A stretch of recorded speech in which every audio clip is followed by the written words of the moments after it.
Hello বন্ধুরা, welcome to my channel নমিতার রান্নাঘর। আজ আমি দুটো পিঠের রেসিপি শেয়ার করব। তার জন্য আমি নিয়েছি নারকেল কোড়া, গুড়, এটা গোবিন্দভোগ চাল ভিজিয়ে জল ঝরিয়ে নিয়েছি, তার সঙ্গে 10টা কাজু, 20টা কিশমিশ, চালের গুঁড়ো, নুন, আমুল দুধ আর নিয়েছি নর্মাল দুধ। আমি প্রথমে নারকেল কোড়াটা নিয়ে নিলাম, এর সঙ্গে পরিমাণ মতো গুড় মিশিয়ে নিচ্ছি। এবার ভালো করে মাখিয়ে নিচ্ছি গুড় আর নারকেল কোড়াটা।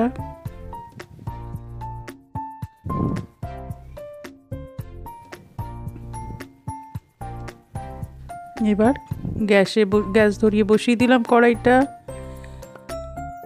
ভালো করে নেড়ে চেড়ে নিয়ে এর মধ্যে এবার আমি দেব দুধটা। দুধের নিচে যেটা আছে চাল আর কাজু কিশমিশ বেটেছিলাম, যে মিক্সিং জারে যেটা লেগেছিল সেটা আমি দুধের মধ্যে দিয়ে দিয়েছিলাম, ওই জন্য নিচটা এরকম। এটা ভালো করে নাড়াচাড়া করে দেখো ক্ষীর হয়ে গেছে। এইবারে আমি এর মধ্যে মেশাবো চাল, কাজু কিশমিশ বাটাটা।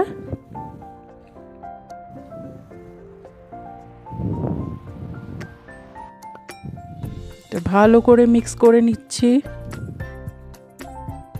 খুব ভালো করে মিক্স করে নেব পুরোটার মধ্যে। এবার এর মধ্যে দেব আমুল দুধ। আমুল দুধটাও খুব ভালো করে মিক্স করছি, খুব ভালো করে মিক্স করে নিলাম। এবার দেখো আমাদের পুর রেডি হয়ে গেছে। এবার আমি জল বসিয়ে দিয়েছিলাম 1 গামলা জল, ওটা বয়েল হয়ে 1/2 গামলা হয়ে গেছে। এবারে আমি সেদ্ধ পুলির যে আউটার পোর্শনটা পুলি পিঠে সেটা তৈরি করব। ওর জন্য নিয়েছি চালের গুঁড়ো,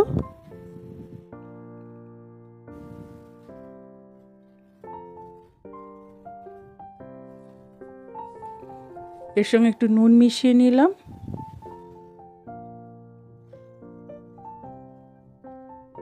ভালো করে মিক্স করে নিলাম। এইবারে গরম জলটা আস্তে আস্তে ওর মধ্যে অল্প অল্প করে ঢালবো আর মিক্স করব, কেন কি হাত ইউজ করতে পারবো না, জলটা টেম্পারেচার খুব বেশি আছে। এইভাবে মিশিয়ে মিশিয়ে পরে যখন হাতে সওয়া হবে তখন ওটাকে একটা ভালো করে একটা ডো তৈরি করে নেব। ডো তৈরি করে নিয়েছি, ছোট্ট ছোট্ট লেচি তৈরি করে নিয়েছি।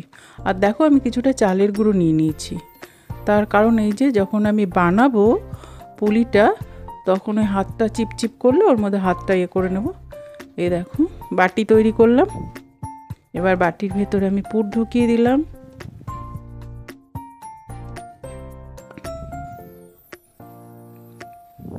এইবার বাটির মুখটা ভালো করে চেপে চেপে বন্ধ করে দেব।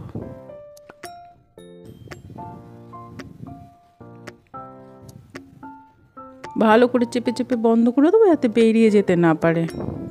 যখন বয়েল হবে, স্টিমে যখন বসাবো তখন যেন মুখটা খুলে না যায়, যেন ভালো করে চেপে চেপে মুখটা বন্ধ করে দিলাম। এইভাবে দেখো বানিয়ে নিয়েছি আমি।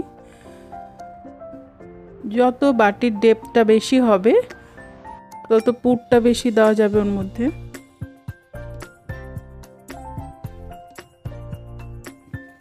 পুর ভরে নিলাম।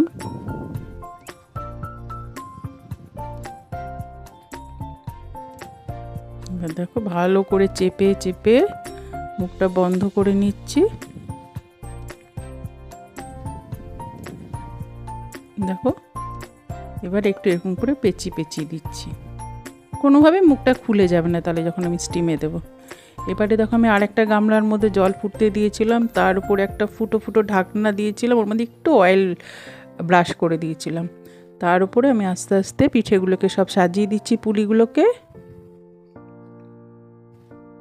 এইবারে এর উপরে একটা ঢাকনা দিয়ে দেবো। খেয়াল করবে স্টিমটা যাতে বাইরে বেরিয়ে না যায়। এটা প্রায় 12 থেকে 15 মিনিট আমি রেখেছিলাম। আমার দেখো সেদ্ধ পুলি রেডি হয়ে গেছে। এবারে আমি নামিয়ে নিচ্ছি। প্রথমে আমি একদম ফুল ফ্লেমে দিয়েছিলাম আঁচটা, পরে কিন্তু আমি ওটা মিডিয়াম করে দিয়েছিলাম। দেখো আমার সেদ্ধ পুলিগুলো রেডি হয়ে গেছে। দেখো কি সুন্দর লাগছে, খেতেও কিন্তু খুব টেস্টি হয়েছিল।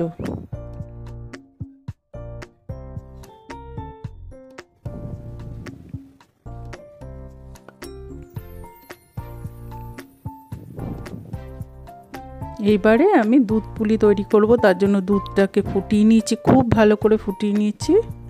এবারে আমার যে বাকি পুলিগুলো ছিল সেই পুলিগুলো এক এক করে আমি দুধের মধ্যে দিয়ে দিলাম। দেখো আস্তে আস্তে দুধের মধ্যে ছেড়ে দিচ্ছি। এগুলো কিন্তু মানে স্টিমে দিইনি, এগুলো এমনি যেটা করেছিলাম সেগুলো। দুধটা খুব ভালো করে বয়েল করে নিয়েছিলাম। কী হবে, তাহলে ভেঙে যাবে না পুলিগুলো বয়েল হতে শুরু হবে। আর এই যে একটু বেঁচে ছিল ডো, সেটা দিয়ে আমি এরকম শেপ করে নিয়েছিলাম, সেটাও এর মধ্যে দিয়ে দিয়েছি।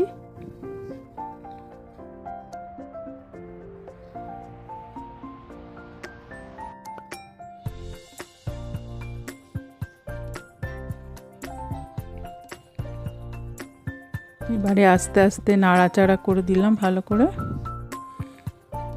এবারে এর মধ্যে গুড় দিয়ে দিচ্ছি, খেজুর গুড় দিয়ে দিলাম এর মধ্যে। দেখো বয়েল হতে শুরু করেছে।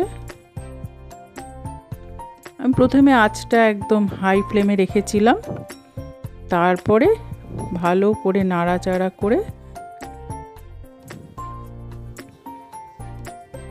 আঁচটা মিডিয়াম ফ্লেমে করে দিয়েছি। এবার আমি বয়েল হতে দিলাম, বয়েল হয়ে গেছে ভালো করে। দেখো আমার দুধ পুলিও রেডি হয়ে গেছে।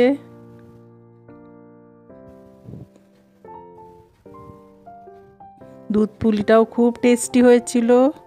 বন্ধুরা, তোমাদের যদি আমার রেসিপি ভালো লেগে থাকে তাহলে তোমরা আমার চ্যানেলটাকে লাইক করো, শেয়ার করো, সাবস্ক্রাইব করো। তোমরা সবাই খুব ভালো থেকো।